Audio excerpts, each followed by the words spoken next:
Welcome to this latest edition of the Real Deal podcast on this 30th of December 2019, in which will probably, I'm guessing, will probably be the last Real Deal podcast of 2019 as we head towards 2020. As we head towards 2020, I'm happy to be with you here as we discuss the world of sports and pop culture. As always, you can stream this podcast live on YouTube channel right now.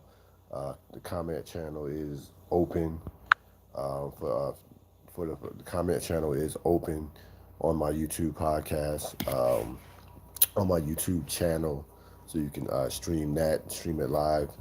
We also be available on Blog Talk Radio later on tonight. I will have that posted on Blog. I will have the podcast posted on Blog Talk Radio later on tonight, as well as Stitcher, FM.com, Apple.iTunes. So a number of spaces, a number of platforms to find us.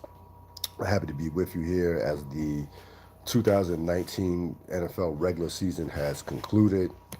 All the playoff matchups are set. Uh, you'll have San Francisco, Green Bay.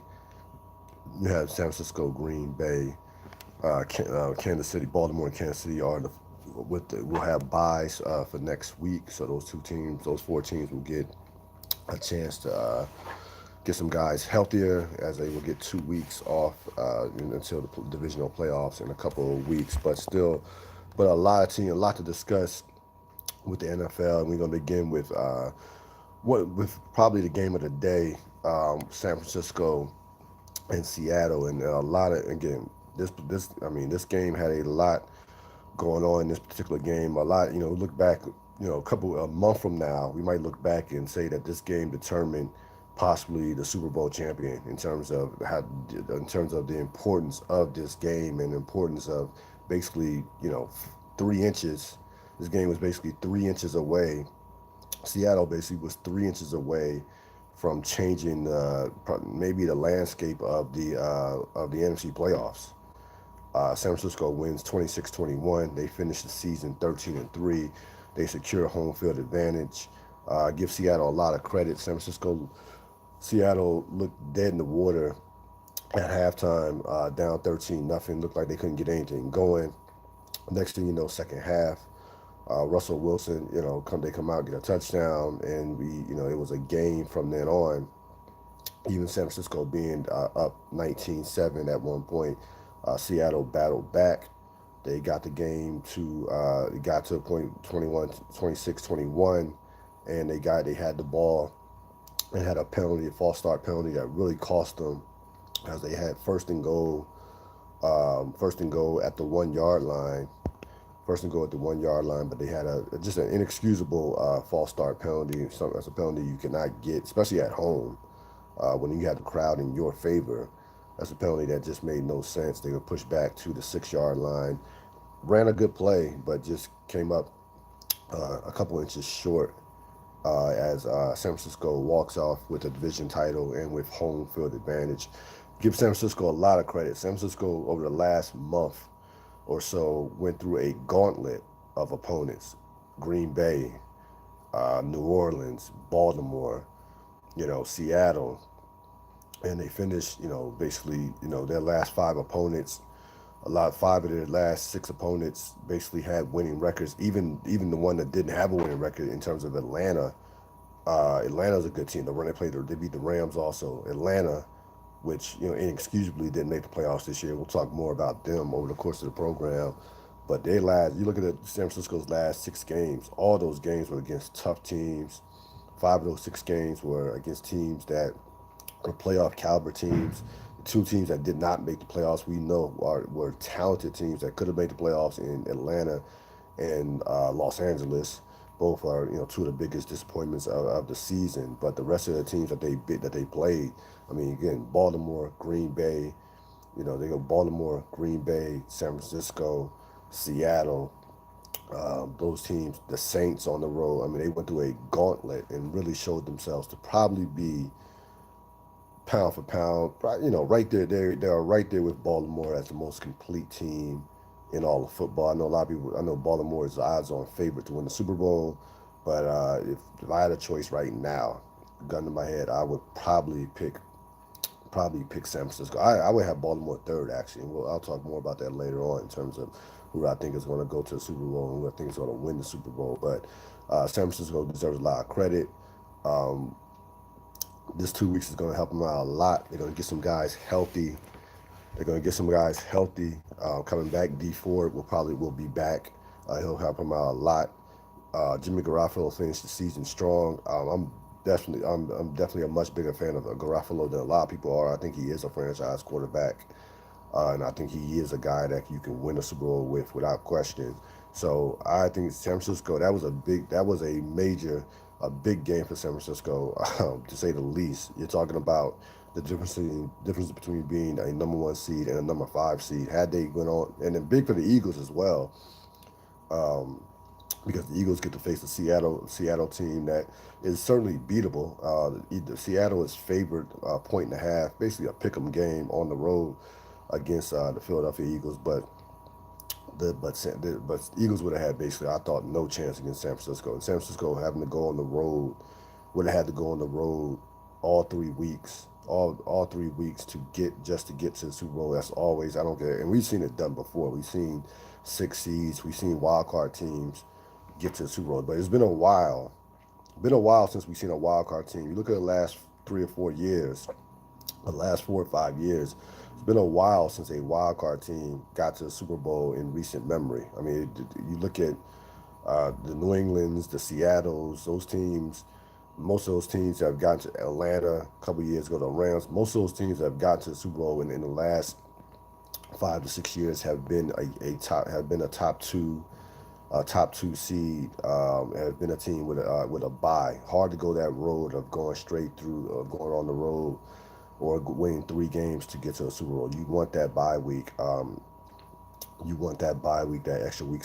extra week of rest, just to kind of recoup over the course of a long NFL season. So San Francisco gets the number one seed. Seattle will be the number five seed. Seattle kind of limping down the stretch.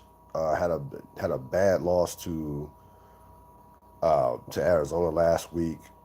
They have lost basically all their running backs to a point to where they had to bring in Marshawn Lynch, off the street basically, to come in. He was okay yesterday. He had a touchdown, I think 12 carries for 34 yards. He hadn't played in 14 months, so I don't know.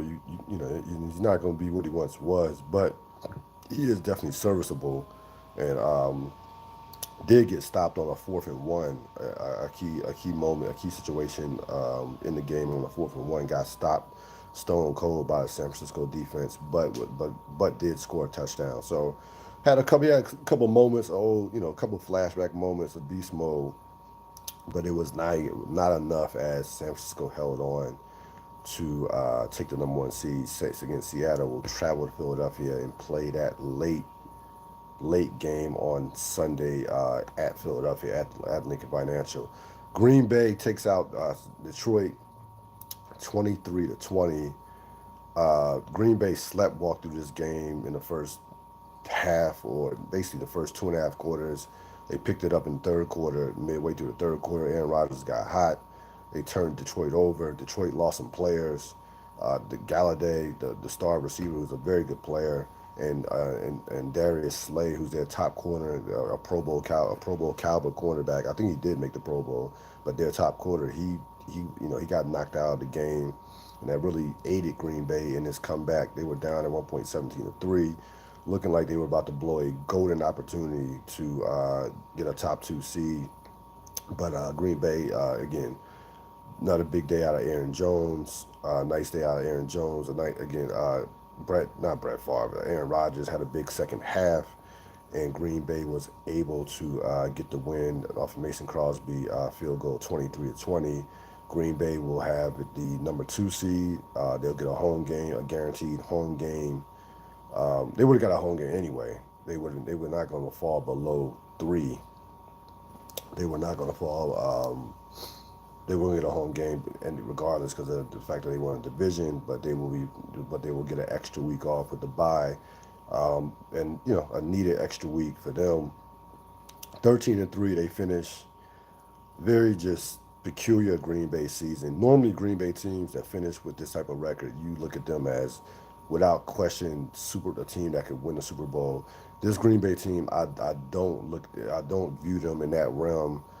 I like their team. You know how much I respect Aaron Rodgers, and Aaron Rodgers did finish with over 4,000 yards passing and 4,000 yards passing for the season. Aaron Rodgers has never finished in a season where he's played at least 14, 15 games. He's never finished below 4,000 yards, below 4,000 yards and 30 touchdowns. He did finish. Now he has finished.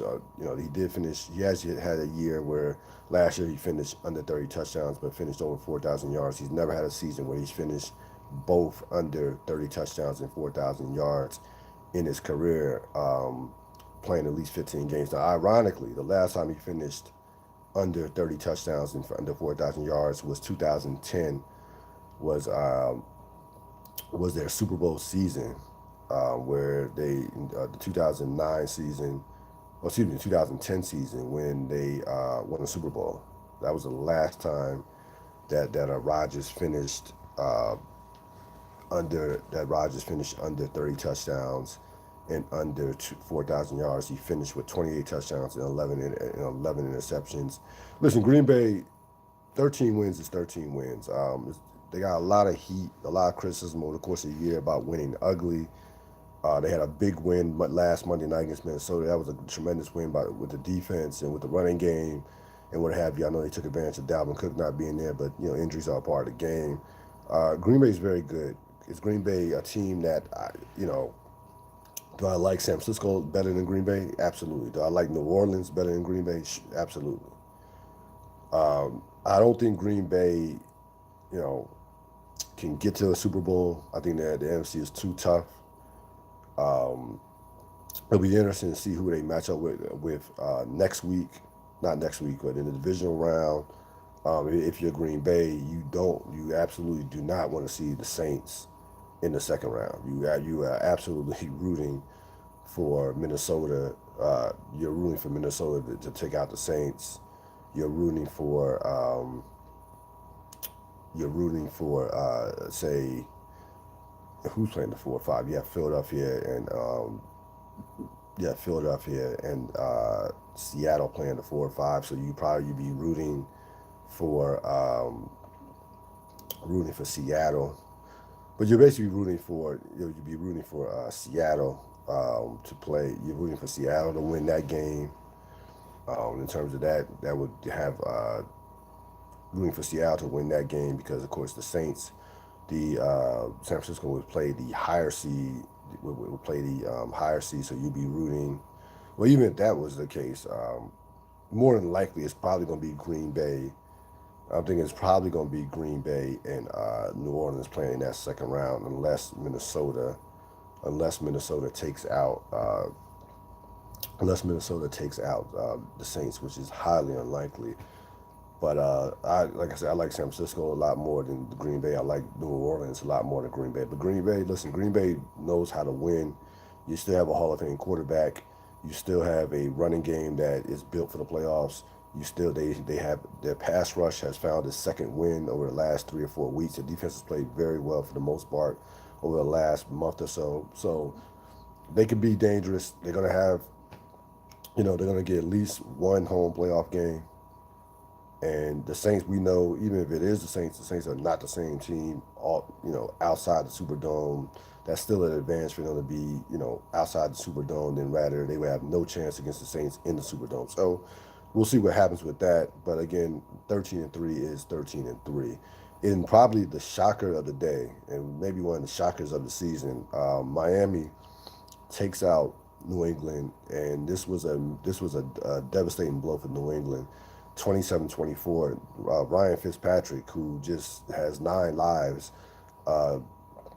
just ripped up the New England defense with 320 yards and a touchdown. Took them right down the field for the game-winning touchdown to win the game at 27-24. Listen, I give Miami a lot of credit. There was a point in this season where Miami looked like one of the worst teams I've seen in a decade. They looked like a D League team. They were looking bad. People were talking about tanking. People were ripping the Miami Dolphins to shreds. People were accusing them of trying to tank.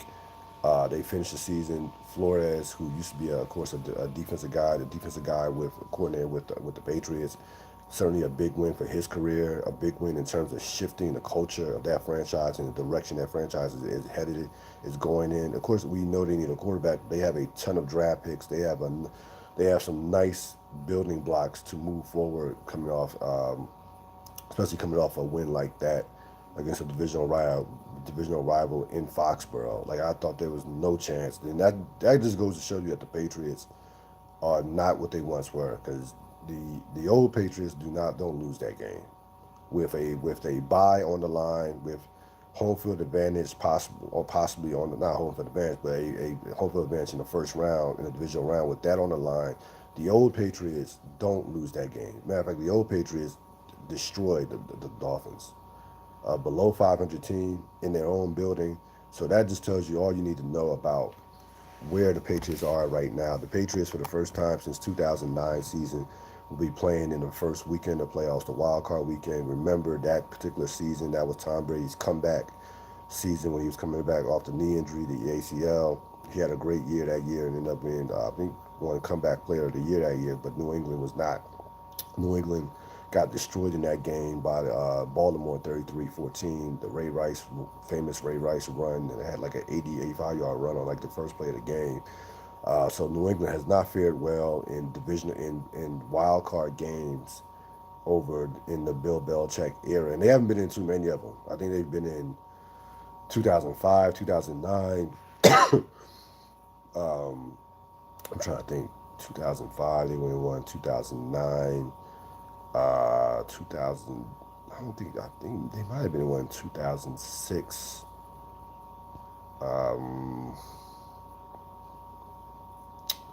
The year they beat San Diego. Yeah, they were in one in 2006. So 2005, 2006, 2009. That 2006 one, that's the year that they beat San Diego in the divisional round. So they won. They won. So they've been bad in those games. They're like 1-2 in those games. They lost to Denver in 05, lost to Baltimore in 09, and forgot who they beat in 06, but I remember they took out San Diego in that game in 2006. A game San Diego, the 14-2 San Diego team when Marty Schottenheimer got fired for going 14-2. But anyway, they have lived. They've either been a number one or number two seed for the last decade, and this is uncharted territory for that franchise, for that team. That team has, I know Brady has looked okay the last couple of weeks, but we know how they have issues offensively. And I think more importantly, that defense is starting to leak oil in the last couple of weeks or so. That defense, at the beginning of the year, we were talking about it as possibly amongst one of the great defenses of all time. They got off to that great of a start. Historically, they were giving up like 6 points a game, something just insane. Now they finished the season number one in terms of scoring. I believe in terms of yards to allow. So they finished as the number one overall defense in the league. But Ryan Fitzpatrick took a team right down the field and scored a game-winning touchdown. You can score against that defense. That defense is not dominant enough to offset the issues they have offensively. Now I know they had a big day running the ball for the most part yesterday, but for the most part their running game over the course of the season has been non-existent. We know what the story has been with the receivers. This is probably the worst set of receivers that Tom Brady has ever had in the Brady Belichick era. So they have a lot of issues right now. We know, but we understand who we're dealing with Brady and Belichick. We understand that they are still the best big game team in football right now. We get that, but I think they're gonna have a hard time getting past the divisional round. I can see them beating Tennessee, despite how well Tannehill has played over the course of this season. Number one rated quarterback in the league, finishes number one rated quarterback in the league, despite Derrick Henry and what have you. I can see them getting past the Titans. Um, but I don't see them. I don't see them getting to the. I don't think they'll get to the AFC Championship myself. I really don't. I think we're looking AFC Championship. We're looking at a Kansas City Baltimore showdown, which I'll be looking forward to in the AFC Championship. I think those two teams have clearly separated themselves from the rest of the field in the AFC, and I think this is will be the beginning of the end of the New England Patriots as we know them. Of course, we know Tom Brady is a free agent after this year. We'll see what happens with that, but I this New England Patriot this version of the New England Patriot team, I have no faith in them in terms of getting to a Super Bowl. I don't, and Vegas doesn't either. They enter the playoffs 20-1 behind Baltimore, behind Kansas City, behind San Francisco, behind New Orleans, and even behind Green Bay. Green Bay is 10-1 to win the Super Bowl. New England is 6 at 20-1, which is, you know, it tells you all you need to know about how people are feeling about New England entering the playoffs this year. Philadelphia takes care of business 34-17 over the New York Giants. The Giants, of course, fire Pat Shermer, keep Gettleman on as a general manager. Um, this was all about Carson Wentz. The last 5 weeks, the last month of the season, December, was all about Carson Wentz. There has been a nonstop Philadelphia fans over the course of the last 2 years that have done nothing but rip Carson Wentz, have done nothing but disrespect Carson Wentz, have done nothing but kiss Nick Foles' ass. Nick Foles, I mean, there's a portion of fans who will die on the Nick Foles is better than Carson Wentz island. And to me, it was never a conversation between those two quarterbacks. You see what Nick Foles did this year. Either he was hurt or benched. I mean, he was a non-factor. And listen, Nick Foles had a great run with Philadelphia to end his career. Super Bowl, playoff appearance last year, but he's not in the same stratosphere as Carson Wentz. Not in the same stratosphere. You put Nick Foles on this team with some of the receivers that Carson Wentz had to throw to over the last month or so, without Deshaun Jackson, Aguilar, Alshon Jeffrey, yesterday he's throwing the guys that fancy owners would have a tough time naming. I mean, he's throwing the guys that we have never heard of, basically, unless you are an absolute diehard Philadelphia Eagle fan. You put Nick Foles on this team. This team is a 6-10, 7-9 team. I guarantee they wouldn't sniff the playoffs. Wentz over his last 4 games, 10 interceptions, 10 touchdowns, 1 interception, completed 66% of his passes, 1,509 yards, and more importantly, 4-0. Won all the big games that they had, won every big game that they had to win. Of course, last week was the biggest one in terms of with Dallas. They lose that game. Of course, Dallas, they would have been out the playoffs. So, again, Wentz is a franchise guy. There's no question about it. It was just a matter of him consistently staying healthy. He had trouble staying healthy. Even in the year he should have been MVP 2 years ago when they won the Super Bowl, he got hurt. Last year he got hurt, couldn't finish the season. So that was the only question about Carson Wentz in terms of his ability should never be questioned.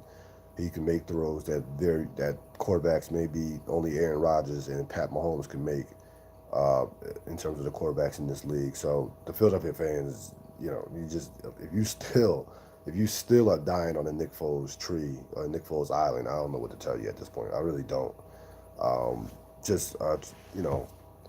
A tremendous performance to finish the season by Carson Wentz to become the first quarterback in NFL history to throw for 4,000 yards with no receivers who were 500-yard receivers.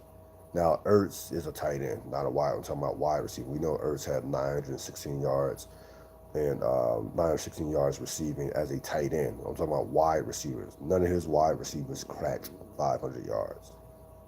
So Philadelphia will host Seattle next week. That means, of course, with Philadelphia winning, that means the Dallas Cowboys were eliminated despite what happened, despite, their annihilation of the Washington football team, 43-16, didn't mean anything. Um, Jason Garrett, now, Jason Garrett has yet to be fired.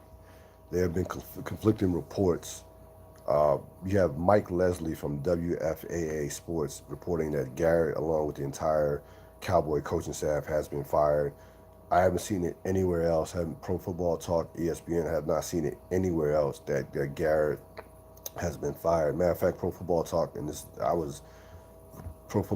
had a report a couple minutes ago, well, not too long, about an hour ago, saying that the Cowboys will have, and I'm looking at it right now, will have no announcement on Jason Garrett's future. Now, you wonder, well, what is Jerry doing? Why is he waiting? Not taking advantage of getting a jump on some of the coaches that are interviewing, and whatever you got Ron Rivera, who's rumored, who is expected to sign who is expected to be the next coach of Washington. That's not official yet. They're still in negotiations, and there was a report that negotiations between Rivera and Washington are moving slower than expected. You have McCarthy. McCarthy's talking to the Browns. You have some teams that are talking to. They're going to be talking to Josh McDaniels. There are going to be some teams that are going to be after Eric Bieniemy, the offensive coordinator out of from Kansas City. So things are moving. As part of the course in the NFL, things move quickly on Black Monday. Jerry, according to Jerry Jones, he's not on anybody else's time schedule but his own. As far as that standpoint,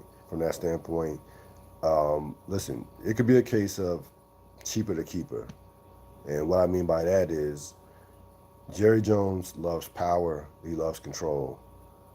A guy like Mike McCarthy, a guy like even Ron Rivera might just be like, look, I need some control. I need some say in terms of personnel. And Jerry Jones might be willing to, well, I'm not going to say Mike. Jerry Jones is not going to be willing to give up that kind of power in terms of making personnel moves, the dread, whereas free agency or drafting and what have you. I think Garrett will end up being fired. I just can't see him. What are you gonna bring him back on a 1-year contract? Even if I'm Jason Garrett, I need job security. I'm not coaching from year to year. I'm not like that's not. You either give me a multi-year deal or I'm moving on to my next job. Like I wouldn't even accept that if I'm Jason Garrett. But yeah, who knows? I don't. Listen, Garrett might think that the Cowboys situation, that he can prove himself in one more year, get the team to a Super Bowl and bet on himself and get a contract extension either after next season. If the Cowboys say get to the Super Bowl, he might be one of those guys that just bets on himself. If I'm Jason Garrett, I wouldn't accept less than a 3-year deal. I'm not coaching as a lame duck coach. For a second straight year. Garrett this year was a lame duck coach, but he was coming off a season. He was coming off a year where they got eliminated in the playoffs. He had been uneven throughout the course of his Cowboy career. He's just the 4th time he has been 8-8. So the Cowboys over the course of Jason Garrett's tenure has been in the middle, inconsistent. So I can understand why he would coach this year on a lame duck, being a lame duck coach this year. I wouldn't do it for a second straight year if I'm Jason Garrett. It just wouldn't. It just would not happen if I'm Jason Garrett. So Jerry Jones, again, we know how stubborn Jerry Jones. Jerry Jones is the type that will do things just because. Like most owners, 99% of owners are going to fire. If you're going to fire a coach, you're going to fire him the day after. Jerry Jones just will try to be different just because. That's how Jerry Jones moves. Freddie Kitchens, of course, is out as Cleveland head coach. Doug Marrone could be out as Jacksonville's head coach. Pat Shurmur for the Giants is out as their head coach. So you've seen some of the dominoes fall from that standpoint in terms of some of these coaches that are out. Dan Quinn will be back for another year. Will be back for another year for Atlanta, and the coach is one more coach that's coming back next year. That could have been that I thought could that probably that could have been fired. That probably maybe even should have been fired. Can't think of the top of my head. Dan Quinn out of Atlanta was one of the biggest disappointments, along with Dallas. Atlanta was probably one of the two biggest disappointments of the entire NFL season, considering how much talent that those two teams have. Atlanta finishes the year 6-2 after a 1-7 start. There's no way that team should not have been a playoff team. There's no way in the world. Excuse me, in the world that team should not have been a playoff team. That team is loaded with talent on both sides. They have a franchise. They have a Hall of Fame. Matt Ryan will be in the Hall of Fame. Julio Jones will be in the Hall of Fame. They have players on the defensive line that can rush the passer. They have all types of talent. There's no, and I know the division is rough, but there's no way that team should not have been in the playoffs this year. There's just no way. And you look at and give Doug Peterson a lot of credit. Carson Wentz, give those two a lot of credit for keeping the Eagles ship afloat. You look at the Eagle roster, the Eagle depleted roster versus the Atlanta roster, and there's really no comparison. Look at the weapons that the Atlanta has versus the Eagles have, and there's no comparison as far as I'm concerned. But the Eagles have a championship culture. Atlanta has a culture that, for the most part, has been uneven. They has been uneven over the last 3 or 4 years, minus the Super Bowl appearance. Now, Atlanta not getting the playoffs back-to-back years to me would be unacceptable. And I'm not one who wants to change coaches every year. I think Freddie Kitchens had to go. He should have never been hired. I think sometimes you got to cut your losses. So that's a case where I'd be like, you know what, he had to go. Shermer, after 2 years, he had to go. That's a guy that probably should not have been hired. And those two organizations are just horrible. Right now, the Giants and Browns are two of the worst ran organizations in the NFL right now. They're dreadful. So those are two organizations that I understand that their coaches, those coaches, should have been fired. Ideally, you want to give a guy 3 years. That is, to me, 3 years is ideally the right amount of time to give a coach just starting off. So, you have Atlanta and Dallas, again, two of the biggest disappointments of the year, of the entire year. Just to give you a sense how, like with Dallas outscored their opponents by 113 points, despite going 8-8. The New Orleans Saints went 13-3 and outscored their opponents by 117 points. So New Orleans Saints outscored their opponents only by 4 more points, but had 5 more wins. Now, what that tells you is Dallas beat up on inferior competition. They, outside the Rams, they beat the teams that they defeated were teams under 500, and they manhandled for the most part. With the exception of the Jets, were able to manhandle those teams that were under 500, minus with the exception of the New York Jets, and but again, that just goes to show you with Atlanta, with Dallas, with a team like Tampa Bay, numbers don't. NFL numbers and stats mean nothing. Ezekiel Elliott, all these gaudy numbers running the ball, should have more considering some of the play selection. You have Dak Prescott almost throw for 5,000 yards. You have Jameis Winston throw for 5,000 yards and become a first quarterback in NFL history to do 30-30. You have, Tampa Bay outscores their opponents by 9 points despite being 2 games under 500. But NFL, I talked earlier about Aaron Rodgers not cracking 30 touchdowns, certainly not throwing for close anywhere near 5,000 yards. NFL numbers mean nothing. NFL individual stats mean nothing. I watched Calvin Johnson for years put up ridiculous receiving yards. It never equated to wins on the field. So just to goes to show I mean, yards. You look at who led the league in passing yards in the NFL. The top five passing yard leaders. None of those guys got to the playoffs. Dak Prescott, Jameis Winston, Dak Prescott. Um, who else? Matt Ryan. None of those guys got to the playoffs. Winston Prescott, Matt Ryan, Phillip Rivers. Those guys were the tops in passing yards. None of them are going to the playoffs this year. None of them. So that's one thing you learned about this season. Well, if you didn't know it already, it's one thing you can really take from this season about how some of these stats mean next to nothing. Ryan, again, we mentioned earlier, Ryan Tannehill did a tremendous job with Tennessee. Um, again, some of these quarterbacks have 9 lives. I mean, we've seen guys before bounce back out of seemingly their careers are over, take a team, get a fresh start, and take a team to the playoffs. Um, Take a team to the playoffs. He did a tremendous job. He saved their season because they were not.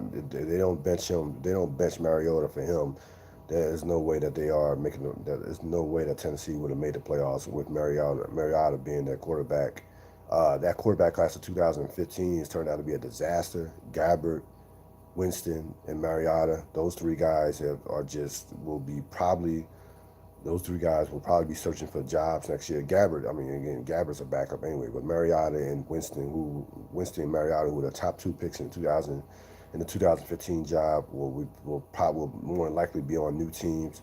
I don't see Tampa Bay bringing back Winston based on the fact that you're not gonna, you don't, he's not worthy of a franchise tag, and you're not signing him to a long-term deal, and he'll probably get a multi-year deal somewhere else. Somebody will believe that they can fix him because it's not quite his talent is there. The talent is without question there. It's just a matter of the mindset. His mental makeup is not quite there, but the talent. I mean, this guy. I mean, to throw for 5,000 yards and 30 touchdowns, you have to have ability. I don't care how bad. I don't care who you are in this league. To put up those type of numbers, you still have to have. And I know numbers can be deceiving, but you still have to have ability to make some of the plays and make some of the throws that he does make. But I expect Bruce Arians to fully move on with him.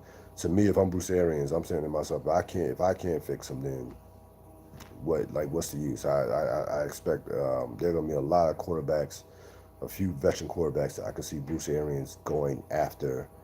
Guy like Phillip Rivers, maybe even Eli Manning. Maybe he goes after a guy like that, similar to what he did in Arizona with Carson Palmer. But overall, the NFL season, you had 6 teams that won at least 12 games. Three of them, 13-win teams in the NFC. That's only the third time in the history of the sport that you've had 3 teams win at least 13 games in the conference. To me, I'm looking at it right now entering the playoffs. I think San Francisco can win a Super Bowl. I think New Orleans can win a Super Bowl. I think Kansas City, and I think Baltimore. I think though you have 4 teams that can win a Super Bowl. I think you have 4 teams that can win a Super Bowl, and I think a lot will have to break right for Green Bay and New England to get to the Super Bowl, to win the Super Bowl. I think a lot will have to break right for those teams even to get to a conference championship, especially for New England. Green Bay would just have to win 1 game. New England, I cannot see New England winning 2 games to get to a conference championship. And I love the way Kansas City is playing right now. Not a lot of people are talking about Kansas City because of Lamar Jackson is taking over the league. Everybody's high on San Francisco. People wondering New England's demise. Kansas City has played great over the last month or so. One of these years, Andy Reid's going to win a Super Bowl, especially with that quarterback. They have the best player in the sport, in Pat Mahomes, and with the way their defense is played, and the way they can run the ball as well. Mahomes does not have to be dynamic for them to. It's not all on his shoulders. I mean, that pass rush has been that pass rush has kind of returned over the last couple of weeks. They can run the ball, they can beat you with the special teams, and you have a coach Andy Reid who has lived in the playoffs throughout his course of his whole career. So and we know they've come up short in different playoff games over the course of Andy Reid's tenure. But last year they got to a conference championship game, should have beat New England, wasn't for the penalty. For that penalty, being the offsides penalty, would have been in the Super Bowl and probably would have beat the Rams. Um, I can make a case. You can make a case Kansas City was the best team last year, to be honest with you. I really like Kansas City's team. And right now, you made me have to choose my Super Bowl picks. I would go Kansas City, San Francisco. Those would be my two. Those would be my picks to go to the Super Bowl. And I would probably pick Kansas City to win the Super Bowl right now. I probably right on December 30th. I probably would lean towards the Kansas City Chiefs to win the Super Bowl. But we'll see what happens. As far as the start times, little bit changed in terms of the divisional playoff start times. Instead of normally with the divisional games they go 1 o'clock, 4 o'clock. They will go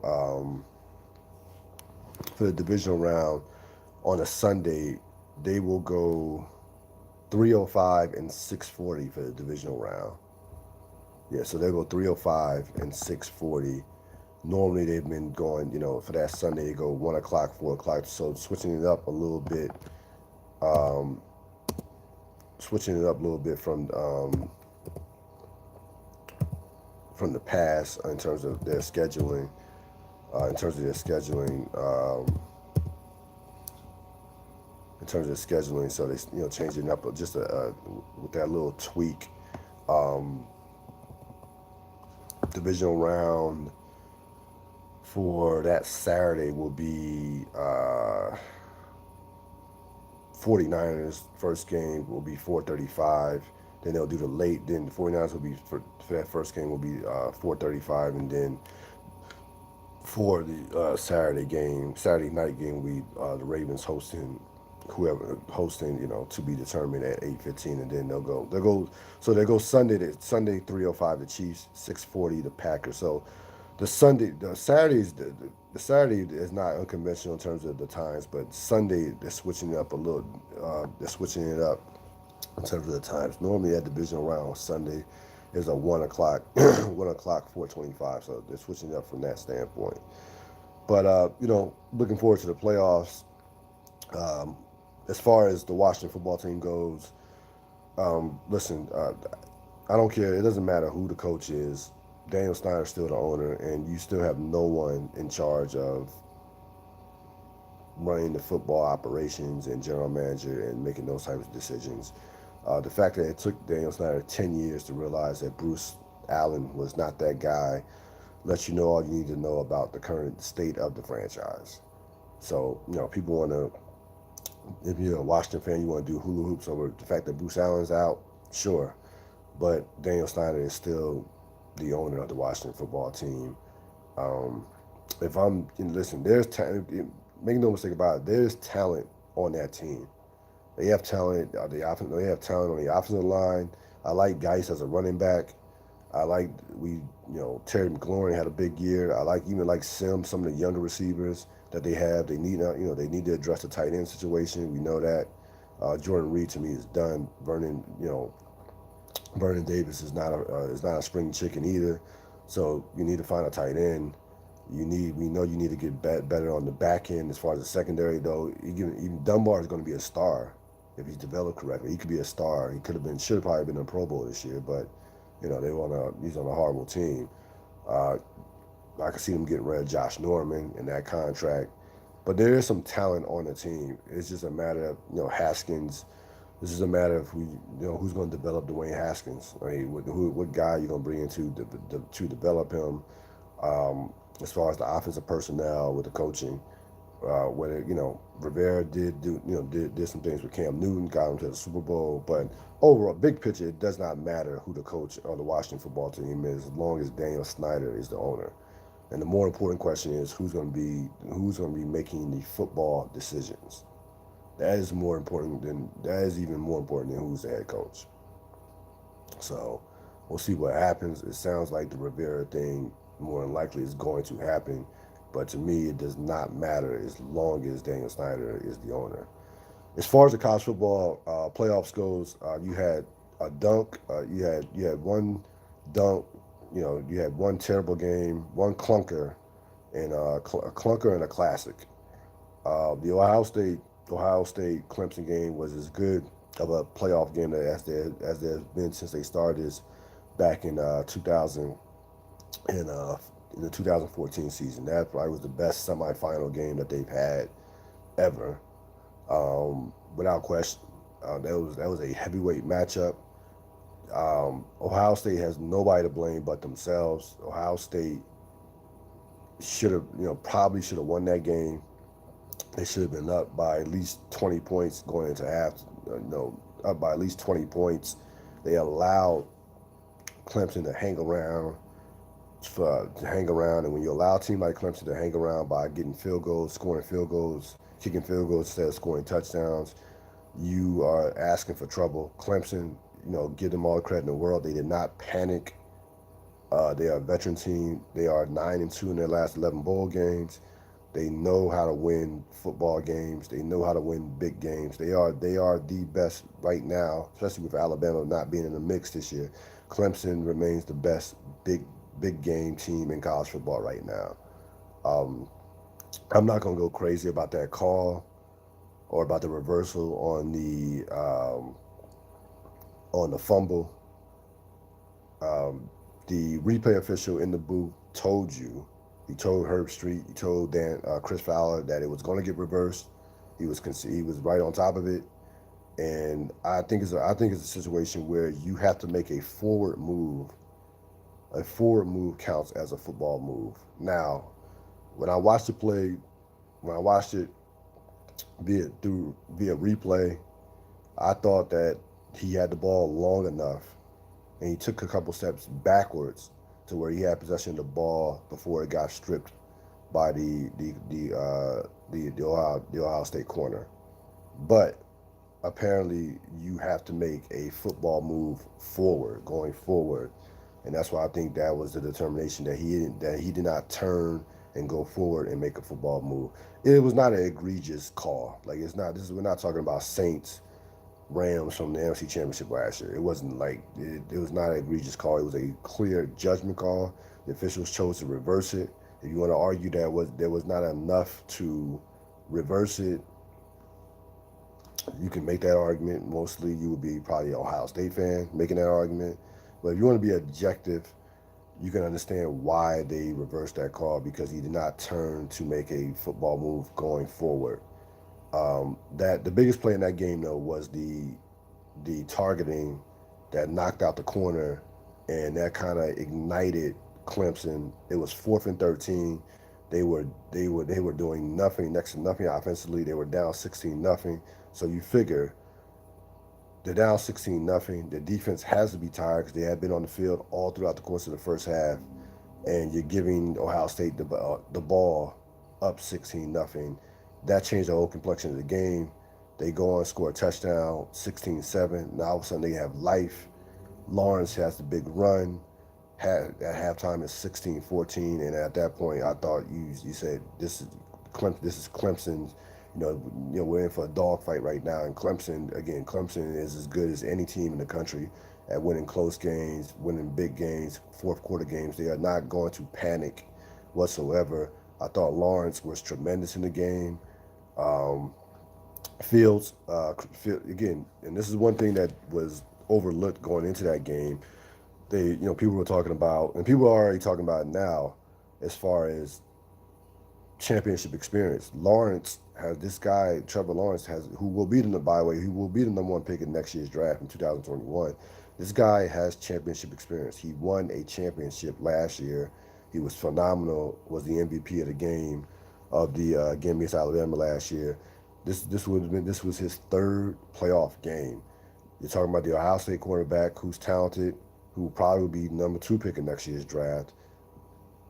Was shaky in the second half, had a couple of interceptions, made a couple of plays, but again, no championship experience. In a couple of weeks from now, Joe Burrow, though it was phenomenal, and we'll get to that game. will have no experience in a national championship game. This will be Trevor Lawrence's second straight year in a national championship game. That stuff matters. It matters. That experience, handling the big stage, handling the weight, handling pregame, all handling a long extended halftime, all that stuff matters in these games. All of it matters. And you saw a team, and the difference was in it. Listen, I can make a case that on paper, Ohio State probably has more talent than Clemson. Clemson has a lot of talent.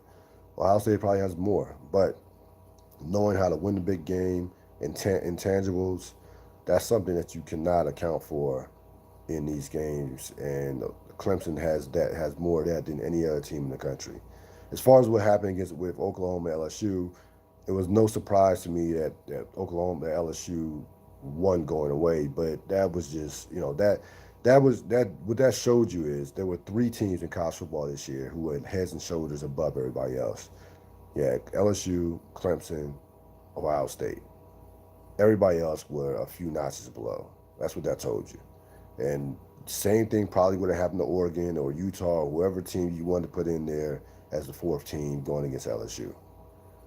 That was as one-sided of a college football game in a bowl situation or a playoff situation that I've seen since going back to, Nebraska, Florida back in the day with Tommy Frazier, Lawrence Phillips when they ran through them 62-37 and that I believe it was the 95 Orange Bowl.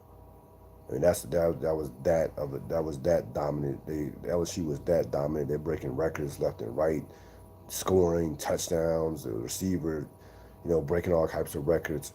Won't be the case against Clemson. And I'm telling you right now, I'll give you a little sneak peek on that game. Clemson, I think is great for Clemson. Bad for us if you're a college football fan, but great for Clemson that they have 2 weeks off. That was a physical game against Ohio State, emotional game, a game that was a heavyweight championship fight. If that game were played next Monday, I would lean towards LSU. But since they're not gonna play the game until January 13th, which to me is ridiculous, and they're going up against trying to compete, going up against not going up against, but following the divisional playoffs in the NFL, which to me it makes no sense. You can't stretch it. Listen, people are ready for college football to be over with, and people are ready for the NFL to take center stage anyway with the playoffs coming up on Saturday. It makes zero sense to have the national championship game 2 weeks after the playoffs. It makes no. Remember, 2 weeks in a couple of days because remember these games, the playoffs were on Saturday, so you're gonna have the playoffs on the 28th of December, and the national championship game is gonna be on January 13th. But to me, that helps Clemson in terms of preparation, in terms of recovery. Like if I was LSU, I would want to play tomorrow, coming off the performance they had against Oklahoma. So I think that without question favors Clemson. LSU is a favorite. I understand why they're a favorite, why they would be considered the favorite coming off that performance. LSU has done everything. LSU has been perfect this year. They've dominated throughout the course of the season. They have one of the great offenses of all time. They've beaten every ranked opponent known to man, but they have not seen anything like a Clemson as far as championship pedigree and as far as a quarterback who, knows how to win. So it should be a classic matchup coming up on January 13th. A couple things I want to get to before I let you go. Number one, the Eddie Murphy Saturday Night Live performance was epic. It is one of the best Saturday Night Live performances of all time, and I'll tell you why. Considering how bad the writing is for that show right now, for him to turn in that type of performance, considering the writing, was nothing short of a miracle. Like only Eddie Murphy could take what he took out of that, could have a performance like that with how bad the writing is.